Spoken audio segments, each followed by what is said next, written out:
Hipnose. Hipnose é um estado parecido com o sonho, daí o nome, né? Hipnos é relativo a sono. Não é exatamente a mesma coisa, assim como coma não é a mesma coisa, né? Mas é um estado no qual o sujeito fica um pouquinho mais sugestionável, né? E ele tem alguns recursos da consciência e não tem outros. É mais ou menos assim, para a analogia das pessoas que nasceram nos últimos 30 anos, né? A questão de tu ligar o computador e der um problema lá com o sistema operacional e ele carrega em modo de segurança, vamos dizer assim. Então ele carrega alguns programas e não carrega outros, e supostamente, então, haveria vários graus em que isso permitiria fazer uma, digamos assim, uma reprogramação, né? Então, como é que funciona na prática? Concretamente, digamos que tu, Aurélio, confia muito em mim. Aí eu chego e digo que tu vai entrar em um processo de hipnose, né? E aí tu tá afim de cair em hipnose, tu gosta de mim, tu confia em mim. Tu pode ter me conhecido naquele momento, mas tu sentiu uma vibração, vamos dizer assim, né? E aí eu faço um ruído, alguma coisa assim que tu entende, né? Que é o momento de tu entrar digamos, em transe, né? E aí tu entra nesse transe. Aí eu digo pra ti, agora tu vai imitar uma galinha. Aí tu imita uma galinha, tá? Do jeito que tu sabe fazer, que talvez tu não saiba que sabe fazer. Mas eu também posso usar isso para uma coisa mais sofisticada, tipo, quando acordar, tu vai estar mais confiante, se sentindo muito bem, blá, blá, blá, blá, blá. E aí faço lá um negócio que tu acorda, e tu acorda mesmo muito melhor, se sentindo mais confiante, etc. Então é uma maneira de sugestão, de se autossugestionar. Isso funciona sem hipnose, mas funciona de maneira mais espetacular com hipnose. Sim, ela foi usada na psicanálise? Sim, o Freud tentou muitas coisas, né? Então ele até brinca que o dispositivo que chegou ao final, assim, ele dizia, olha, isso aqui é o martelo que se adequa bem à minha mão, uma outra mão pode funcionar com outros recursos. Mas eu já tinha o móvel, já tinha o divã da época da pressão nas têmporas. Então a pressão nas têmporas era uma forma já de sugestão, né? Ele segurava, não sei, eu não consigo imaginar exatamente a posição, né? Mas ele fazia isso. A questão da hipnose um pouquinho mais anterior, né? Tudo isso ele tentou várias coisas até ele chegar à conclusão de que a coisa mais eficaz era deixar o pessoal falar, né? A hipnose, tu pode ir lá dar o comando, né? Tu vai te lembrar de tudo, pode dar o comando, não vai lembrar de nada. Até, assim, eu nunca me submeti, ou se me submeti, não sei como é que é. Então, eu não tenho lugar de fala como hipnotizado, né? Como o hipnotizador é mais fácil, né? Até tive uma passagem pelo espiritismo, né? Eu já era agnóstico, mas eu era obrigado em alguma coisa de religião. Então, a minha mãe me levou, depois de fazer uma época de criança lá como um bandista, depois como adolescente não, púber, né? Como católico. Aí, ali pelos 12 anos, eu fui para o espiritismo, e aí lá eu via, né, que havia uma série de coisas lá que a gente fazia, que claramente eram associadas já para mim, com 14 anos, era claro que aquilo era hipnose, né? Sim, veja, a hipnose, o termo, né, a técnica em si, sei lá, que é isso, ela ficou muito associado, nos tempos atuais, nos tempos recentes, ao chamado ocultismo, ou então aquele terapeuta da teoria conspiratória, de dizer, não, a medicina não sabe nada, eu que sei as coisas aqui, é uma espécie de mesmerismo do século XX, do século XXI, né, mesmerismo atualizado, né, tipo assim, pô, eu estudei as ciências, sei da física e tal, e aí eu sei que isso funciona. E já foi usado na psicanálise, a psicanálise deu áreas de sofisticação intelectual para a hipnose, mas muita gente vai associar isso a uma espécie de picaretagem, né? Porque tem gente que considera, não vou fazer juízo de valor. Tem gente que faz essa associação em relação à psicanálise também. Sim, mas a psicanálise tem uma picaretagem refinada, uma picaretagem em Zona Sul e tal, ela tem um ar assim, né? Pô, o pessoal pelo menos é o pessoal mais intelectualizado, mais de esquerda e tal, mais gente boa. Aí fica, não tem essa pelo menos no popular, as pessoas não associam psicanálise com picaretagem, mas associam, né, aquele cara lá que, aquele lá faz negócio de um passe, ele cura, não sei o quê, aí bota a pessoa em hipnose, ela lembra das vidas que teve, que não teve, lembra de tudo. O que eu quero te perguntar, assim, por tudo que você estudou da psicanálise e do emprego da hipnose, nem tanto pela experiência pessoal, mas pelo que você estudou, isso existe? Existe, o problema é saber o que é. Ou seja, que a hipnose existe, ela é um fenômeno facilmente observável, facilmente induzível, etc, etc. A grande questão é que ela só funciona com algumas pessoas e não com todas, né? Então não é assim uma coisa que ou não com a mesma facilidade. Existem algumas técnicas, né? Eu vou fazer, digamos que eu seja um hipnólogo, né? E um programa de auditório me chama para fazer ao vivo. Então tem umas brincadeiras que a gente faz antes de começar o programa. Eu faço lá, agora todo mundo batendo palmas. Aí o pessoal fica batendo palmas. Agora quando eu disser 3, a mão de vocês vai colar e tu não vai conseguir descolar. 1, 2, 3. Aí a maioria das pessoas não vai grudar a mão. Mas vai ter uns 4 ou 5 que vai grudar. Aí com esses 4 ou 5 eu já sei, esse aí vai dar certo. Agora o cara nem me conhece. Eu fiz essa brincadeira e o cara já colou a mão, então esse aí vai funcionar. Então eu escolho aqueles que são sugestionáveis, né? E com eles eu vou. Aí pode ser que tenha um lá que está fazendo consciente. Eu vou fingir que pode ser que tenha, deve ter, de vez em quando tem. O hipnólogo talvez não tenha muito como saber quando é verdadeiro, quando não é verdadeiro. Mas a maioria parece que é verdadeira. Então, que esse fenômeno existe, né, que é um fato, é um fato. Aí é como aquela coisa de medicina chinesa e outros. Qual a explicação para isso? Aí os hipnólogos vão ter uma explicação, os psiquiatras vão ter uma outra explicação, os neurologistas vão ter uma outra explicação, e elas vão ter algum grau de complementariedade, mas também um grau bastante alto de conflito.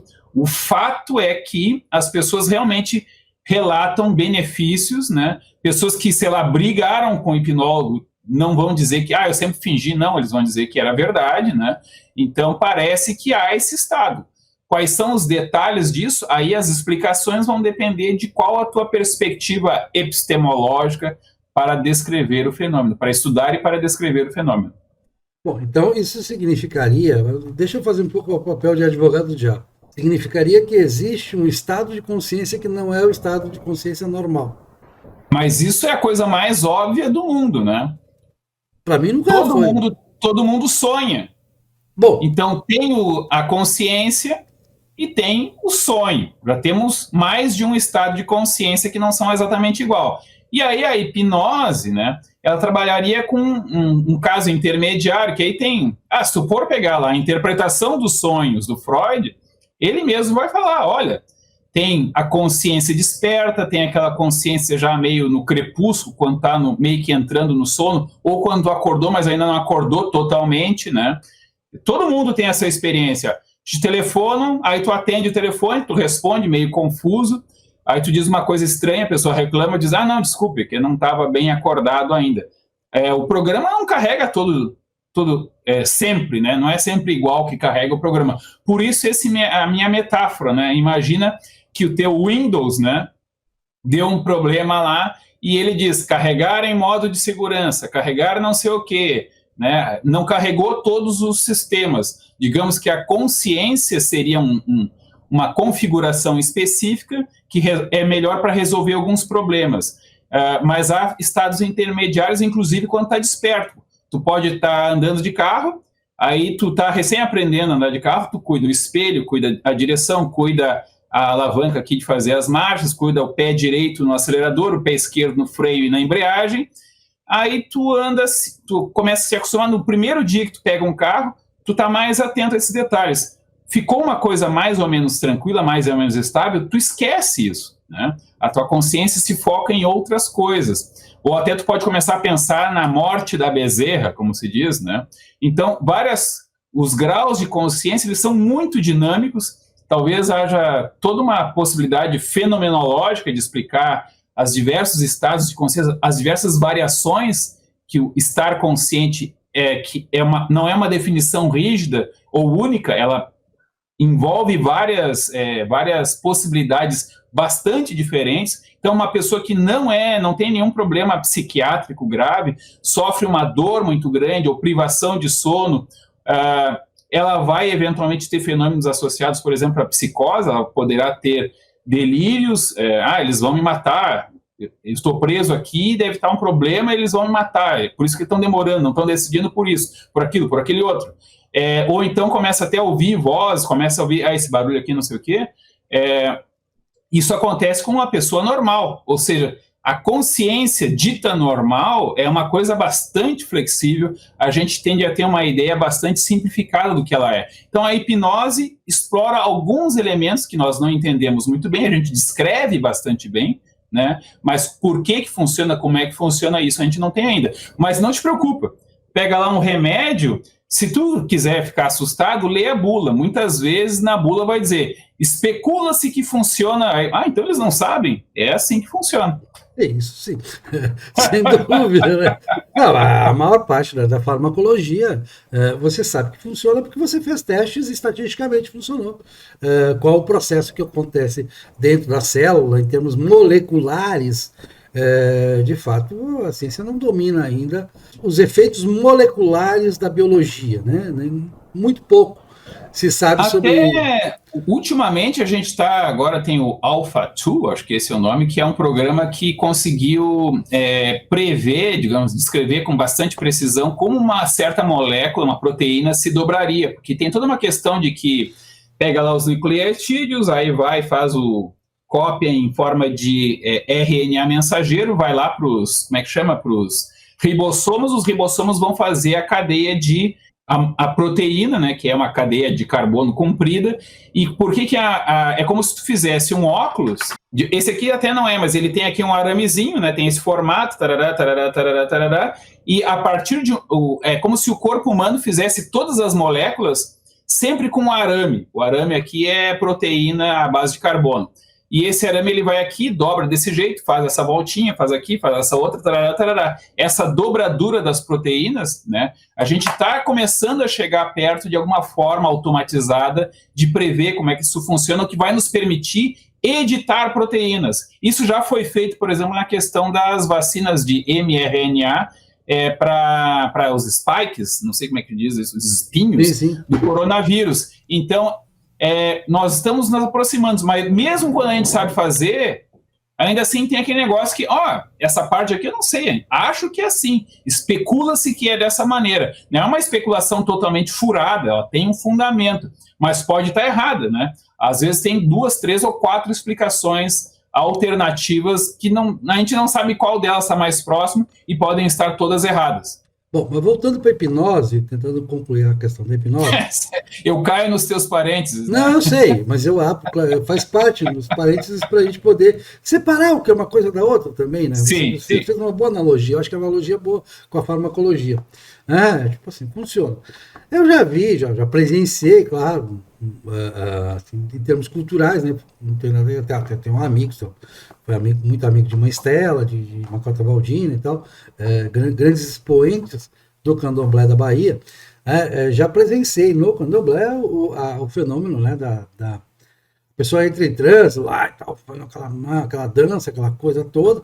Já vi isso em igreja pentecostal. A pessoa parece que tem até como se fosse um espírito, fala, ela muda a voz e tal, aquela coisa toda.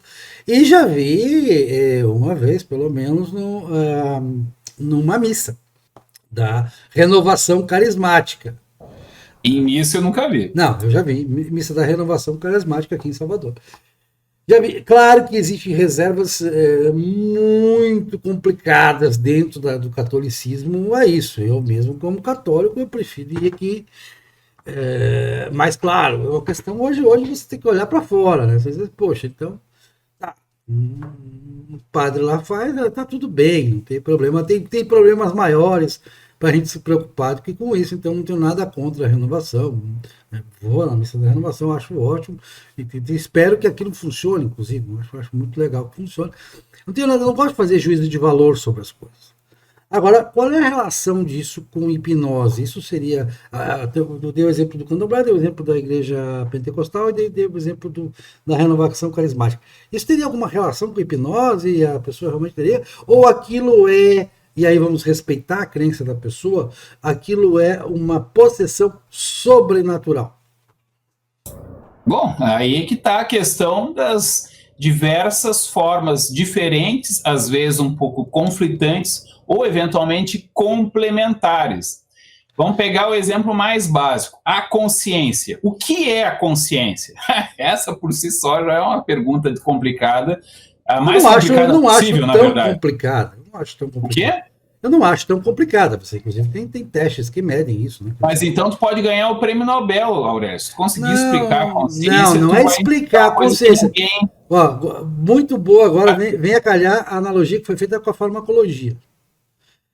Nós sabemos muito bem o que é uma pessoa, digamos assim, em estado normal de consciência. Nós não podemos explicar o que é aquela coisa. Eu não sei como é que é a sinapse lá que faz isso. Embora a neurociência tente fazer isso, mas não consegue, não chegou.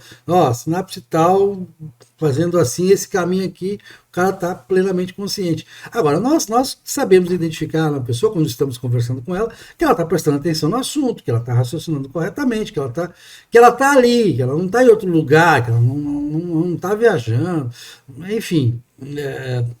Há uma diferença entre você conversar com uma pessoa assim ou uma pessoa que você pode conversar com a pessoa que está lá na igreja pentecostal falando com outra voz e tal. É diferente conversar com a pessoa como eu estou conversando com você aqui agora e conversar com... Há uma diferençazinha aí, né? Ou não? Eu acho que a gente teve um candidato à presidência que falava línguas durante a campanha, que é um dos fenômenos, né? Ok, legal. Muita gente gostou. Acho que ninguém votou quase nele, mas o pessoal achou. Não, ele teve uma boa votação. Ele teve uma excelente votação. Foi surpreendente. Mas a questão é: a consciência normal, né, ela já envolve. Eu estou aqui conversando contigo e estou prestando atenção no que tu estás dizendo e no que eu estou dizendo. Isso é uma consciência, tá? É um estado de consciência, um estado de atenção. Sem estar em hipnose, sem estar dormindo, sem estar em coma, eu posso estar distraído. Eu posso estar pensando, depois aqui eu vou ter que ir no supermercado, aí eu vou ter que trazer para cá e vou ter que sair rapidamente, pegar não sei o quê, blá, blá, blá, blá, blá, blá. Tu tá falando, eu tô só fazendo... E tu acha que eu estou prestando atenção? Não, agora... E eu estou com a cabeça em outro lugar, em outro momento. Eu vou aproveitar para falar para os esposos, né? Os esposos, você não é um homem casado, mas eu sou um homem casado e eu tenho certeza que os homens que têm esposas, né, já ouviram delas, como eu ouço com frequência. Eu falo e você não presta atenção, você não está ouvindo o que eu estou dizendo. Isso é muito comum. Basicamente a gente presta atenção, mas aí vê que não tem nenhuma informação muito concreta, que ela está se repetindo e para de prestar atenção. Elas também devem fazer a mesma coisa conosco quando a gente começa a explicar. Não, porque esse cabo aqui tem que conectar aqui, né? E aí tu tem que primeiro baixar isso e depois não sei o quê. E ela... com aquela cara de inteligente, não dava para ter atenção. Eu, como professor, então, eu tenho aquela experiência, né? Eu estou olhando para um aluno e ele está com a cara de inteligente, né? Aí eu faço uma pergunta, eu faço umas perguntas para ver se o aluno está prestando atenção, do tipo, por que não havia aeronáutica na época da Guerra do Paraguai? Por que eles não tinham aeronautas? E os alunos não conectam Lé com Cré. A gente está falando lá do século XIX e eles não lembram que não tinha avião naquela época, né? Então isso faz parte. A pessoa não consegue conectar, não consegue baixar todas as informações porque a atenção dela ficou focada. Então, se a própria consciência tem toda essa riqueza, variabilidade de estados, imagina estados, comparação de estados diferentes como estar desperto e acordado, que tem toda essa pluralidade de características, com estar sonhando, e os estados de hipnose. A hipnose, ela vai ter diversos graus, então a própria hipnose, assim como o coma não é uma coisa só, tem vários graus de coma. Ou seja, na verdade, a gente tem uma variabilidade de estados de consciência.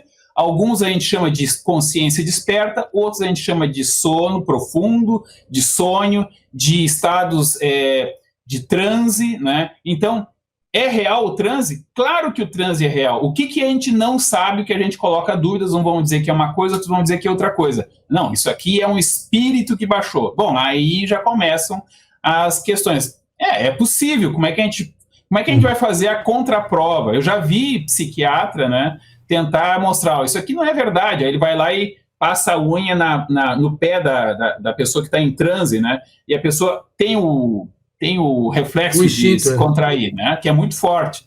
Dificilmente alguém vai conseguir evitar. Então ele mostra, se fosse transe de verdade, uma coisa sobrenatural, ele não teria os reflexos. Não, isso é uma bobagem, porque o corpo continua sendo um corpo biológico que tem esse reflexo. Então, a questão metafísica é metafísica, ou seja, ela está para além da possibilidade de prova. A questão é, vale a pena especular muito sobre as questões metafísicas, no sentido até pejorativo, de coisa que tu não tem como provar? É desrespeitoso, inclusive. Eu acho extremamente desrespeitoso. Eu fico realmente indignado quando alguém chega e diz, mas o candomblé não tem nada ali, o pentecostal não tem nada, e se eles mentem, a gente treinada para enganar o povo. Isso é realmente... Primeiro que não é, né? Não é. Eu tenho convicção de que pode haver um caso lá de uma picaretagem, simulação, tal, de um teatro, mas eu tenho convicção de que 99,9% dos casos, tanto no candomblé, tanto no pentecostal, quanto na renovação carismática, não se trata de teatro, não se trata de nada disso. Sim, agora, só para a gente fechar o tema hipnose. Eu já vi assim, olhando TV e tal, a pessoa está sendo hipnotizada, daí ela começa a contar aquilo, ela começa a contar coisas, né, pro hipnotizador, olha, eu tô vendo aqui, eu realmente tive isso aqui e tal, teve até um negócio de renascimento, tô vendo como é que eu nasci, tô me lembrando, é fato de que você pode, as pessoas gostam muito de saber disso, você pode cavar memórias que não estão disponíveis no consciente normal, na hipnose, isso é fato. A psicanálise chegou a alguma conclusão em relação a isso, quer dizer, você consegue, sob hipnose, relatar coisas, reviver memórias que você não conseguiria reviver em estado de consciência, digamos assim, normal? Olha, a psicanálise é bem cética e bem meio cientificista nesse ponto. Embora os lacanianos corretamente dizem que por uma questão ética não é objetivo, né, então a psicologia pode ser objetiva, a psicanálise sempre tem a questão da transferência, os psicanalistas em relação a esses fenômenos sobrenaturais, eles são bem agnósticos. Não estou falando sobrenatural. Não dizer que eles são hostis. Não, tá? Eu não estou falando sobrenatural, estou falando o seguinte... Sob hipnose, você consegue, de fato, como é dito, muita gente diz isso, reviver memórias, ou seja, memórias que estavam lá, porque tudo foi memorizado, né? Aquela memória fotográfica que nós temos, a lembrança de sons, de cheiros, de visão, principalmente, que você não conseguiria reviver, memórias suas, não tem nada de sobrenatural nisso. Digamos assim, mas supondo que não seja sobrenatural, vamos supor que não seja, existe isso? Não existe, mas qual é a posição da psicanálise? Depende qual psicanálise, em que época. Então, quando não se tinha um conhecimento tão bom, não que o dia atualmente seja muito bom, mas quando era mais primitivo, vamos dizer assim, tinha mais especulação. Aí, claro, entre o Freud e alguns dos seus seguidores, a gente vai ter diferenciações, alguns vão ser mais viajantes, né? Por exemplo, às vezes tu usa Jung como um exemplo de psicanalista. Entre os psicanalistas, eles vão dizer, não, psicanálise é aquela coisa lá, aquela maluquice do Freud, e o Jung tem uma outra maluquice que ele chamou até para diferenciar de psicologia analítica, né? No Jung vai ter toda uma especulação que não é tão maluca quanto parece. Ele é né? um ocultista, não é né? tão maluca quanto é apresentado pelo pessoal que acha que gosta de Jung. É o mesmo problema do Paulo Freire, né? O Paulo Freire eu acho que é ruim, mas aquilo que é apresentado pelos pedagogos como Paulo Freire é uma maluquice que não tem nenhum sentido. Mas no caso do Freud, né, ele acreditava que a hipnose permitiria ter um acesso maior no início. Depois ele começa a desconfiar que a possibilidade de sugestionar é maior. Então ele tem toda uma técnica que é de evitar de sugestionar o paciente. Como é que se faz isso? Não olha para minha cara. Porque se tu olhar para minha cara e tu disser alguma coisa que me agrada, eu vou fazer, tudo bem, né? E aí eu vou estar te estimulando a falar aquele tipo de coisas. Se eu disser uma coisa que eu não concordo, eu posso fazer, eu até não preciso fazer, que bobagem. Na sutileza de uma relação que se repete 3 ou 4 vezes por semana durante meses, é muito provável que tu aprenda o que me agrada, o que me desagrada. Então eu estarei te sugestionando, sem precisar de hipnose, a contar aquelas versões que me agradam mais, que fecham mais com a minha teoria, etc, etc. Agora imagina na situação de hipnose propriamente dita, em que tu diz assim, agora tu vai entrar em hipnose e pode confiar que estará em segurança, blá, blá, blá. Aí tu entra em hipnose e eu digo, agora tu vai voltar às vidas passadas, vamos ver se a gente consegue retornar, tarará, tarará. Obviamente eu estarei induzindo. Esse fenômeno de induzir é uma questão de relação da confiança, de expectativa, tudo isso não precisa nem de hipnose. É aquele experimento do Milgram, né, que disse, vamos lá, dá o choque aqui no cara, vamos ver se ele melhora a memória dele. O pessoal ia até o choque fatal, era uma armação, a outra pessoa não estava levando choque, mas o fato da roupa branca, com ar de autoridade, as pessoas obedeciam. Então, em relação à hipnose, ou múltiplas personalidades, tudo isso pode ter algum elemento de verdade? Pode, né? Mas é muito provavelmente sugestão, efeito da sugestão, que nem precisa de estado hipnótico, pode ser assim de cara limpa, vamos dizer assim.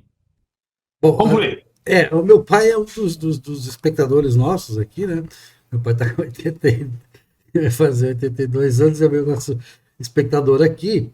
E ele passou a vida fazendo milhares de regressões a vidas passadas, usando a técnica mais ou menos da hipnose. No começo ele chamava de hipnose, hoje ele não chama mais de hipnose, mas tinha aquele negócio de você vai sentir sono e tal. Certo? E aí eu topei fazer com ele e tal. Aí, tá, vamos lá, vamos ver o que acontece. Né? Aí eu lembro de ter raciocinado quando estava entrando no tal. Sabe que também não entrei em coisa nenhuma. É que as pessoas, né, geralmente, quando vai esse negócio de vida passada, a pessoa era Cleópatra, se for mulher era Cleópatra, e se for homem era Napoleão. Né? O Napoleão já teve encarnação. A alma de Napoleão era múltipla, ela se espalhava, assim, né, uma coisa impressionante. E aí eu ficava pensando, por que as pessoas... Mas eu não vou entrar nessa pieguice, isso é uma pieguice tão óbvia, né? Se Napoleão ser Cleópatra não seria o caso. Então, se bem que pode, né? Você podia ser mulher, virar homem e tal, esse negócio todo. Aí eu disse, não, aí eu me vi como um plantador de batatas, um pobre, ignorante no interior da Polônia, no século XIX, lá no meio das guerras e tal.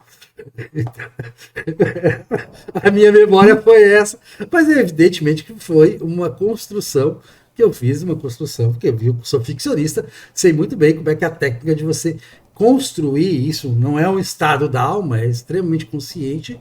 A gente discordou aqui na literatura se é arte ou se não é arte, de chegar e dizer, bom, deixa eu imaginar esse cenário aqui e mergulhar no cenário, quer dizer, tentar enxergar de todas as formas o cenário para criar uma cena. Eu escrevo muito assim, eu tenho exemplos que eu já escrevi, que é roteiro de cinema e ao mesmo tempo tem a versão em literatura normal, em estrutura literária de romance normal, né? Ou de conto. Então você pode fazer isso, são técnicas que você aprende, quase que instintivas no caso do escritor, né? Mas que você vai mergulhando e faz. Dá muito bem para você ter um relato, ainda mais induzido. Né? Mas tudo bem, isso não quer dizer, eu queria concluir por aqui, você pode falar mais alguma coisa, isso não quer dizer que a pessoa não possa ter, aquilo não possa ser algo sobrenatural, ou que possa existir realmente a transmigração das almas, ou a mente em psicose. O mais provável, com as informações que nós temos, é de que seja a criatividade humana, que ela se expressa a cada vez que a gente sonha, né? Acho que a maioria das pessoas lembra mais do sonho curto do que do sonho longo, e é muito engraçado. Eu estou aqui prestando atenção, aí dou uma cabeceada e eu consigo ter um sonho muito... Daí toda aquela coisa do filme Inception, né? Que haveria um outro tempo, é como se já tivesse armado todo o sonho pronto para ser sonhado, e a impressão de ter a experiência do sonho pode ser ela mesma uma ilusão do sonho. Não sabemos, podemos estudar mais, isso é o que se pode observar. Agora, explicações para isso, aí tem gente que diz, é a questão do multiverso, não, é a imaginação, não, é o mundo espiritual. Existem muitas explicações possíveis, algumas são mais mirabolantes, outras são menos mirabolantes. A própria noção de mais ou menos mirabolante depende um pouco do que tu acredita, né? Então, o cara é cientificista. Ele vai acreditar numa coisa, às vezes, até muito pior, tão louca quanto sei lá, multiverso. Isso é uma viagem infernal. Mas depende das fantasias. Mesma coisa, um fenômeno atmosférico estranho. Então, em 1200 vão dizer, não, é que agora vai tocar as trombetas do apocalipse. São anjos, são demônios. Em 1950, são alienígenas, né? E assim por diante, conforme as fantasias mais recorrentes numa determinada época, as associações que a nossa criatividade vai utilizar para tentar dar um sentido será diferente, são os repertórios, né? Então, tem doenças psiquiátricas que são daquele povo específico. É porque aquela doença só pega aquele pessoal? Não, porque a doença é também a teoria, a compreensão sobre aquilo lá. E até tu diz, a pessoa que tem isso tem tais e tais características. Não precisa pegar nada de muito específico. Alcoolismo, tá? Então, os russos, eles têm umas doenças do alcoolismo que são só deles, porque eles criaram toda uma espécie de mitologia sobre o alcoolismo, em que eles dão uma explicação. Não, aí dá isso, aí tu fica 7 dias em casa só bebendo o tempo todo sem parar, né? Mas isso só tem na Rússia. Aqui no Brasil, os alcoólatras não são assim. Por quê? Porque há um elemento cultural no que se espera até que o alcoolista vá, como é que ele vai se comportar. Gute Nacht.